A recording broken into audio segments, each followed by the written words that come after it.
Welcome to The Debate. Our source material today puts forward a pretty strong case, arguing that consistency, el istimrariye, is really the fundamental secret to success. More so, it claims, than luck or talent, or even just temporary bursts of motivation.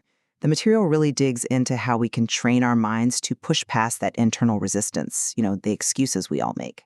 Right, and it breaks that down into two main ideas, doesn't it? You've got these small, repeatable actions, micro habits, and then these, more established plans, the systems or routines. Exactly. So the central question for us today is, when we're talking about achieving long-term consistency, what's the essential driving force? Is it the big picture, the comprehensive system or routine, or is it the cumulative power of those tiny micro habits? I'm going to argue that the overarching system is ultimately the key factor for sustained productivity and, achievement. Okay, and I'll be taking the opposite view. I believe that it's the micro habits that form the critical foundation. They're what structurally reprogram the mind, and frankly, they make any kind of ambitious system even possible to stick with. Well, look, goals are fine. They tell you where you want to end up.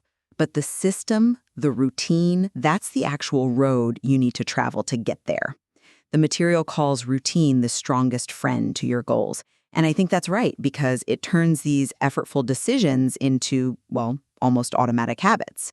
If you stick to a clear, fixed routine like, say, waking up at 5 a.m., having specific work blocks, you just bypass that daily struggle of should I or shouldn't I. You conserve energy and that discipline, that structure. Paradoxically, that's what creates real freedom. I see the logic there, I do, but let me offer a different angle. To get that real continuity, that istimaria, the material emphasizes starting with just 1% every day. Micro habits, things like, 10 minutes of reading, maybe 5 minutes of focused work. They're designed to be so small that your mind just doesn't put up much of a fight. It's hard to postpone something that small. And these little wins, day after day, they prevent that psychological burnout. But more importantly, they slowly, gradually reprogram your brain. They teach it that this work, this effort, it's a fixed rule. It's not optional anymore. And that has to happen before any big system can really take root. Think about it. The first big hurdle is always that internal voice, right? The one saying, le salan, lahegan.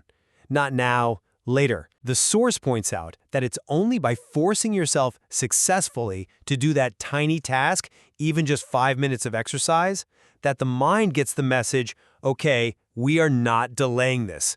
The micro habit is like the thin end of the wedge. It's the tool that starts changing the internal rules.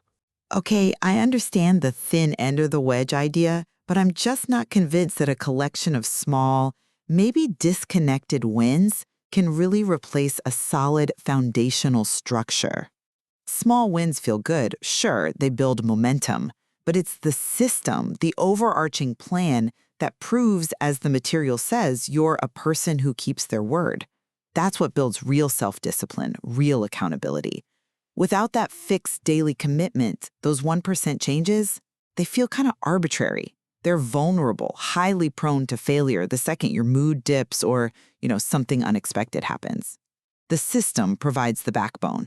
And furthermore, that comprehensive system, that daily plan, that's what enables genuinely high productivity and sustained focus. It acts as the framework that cuts out the indecision, stops you from just drifting into time-wasting activities like scrolling social media or whatever else. That's a fair point about focus, but I think you might be glossing over a huge risk here, one the material explicitly warns about, starting the change in a difficult way beyond their capacity. It shows quite clearly that people quit, and quit fast when the initial goal feels too big, like committing straight away to studying 2 hours daily. A demanding system imposed too early almost guarantees collapse for most people. The micro habit, that easy 10 minutes, that ensures continuity. It's like the water drop analogy.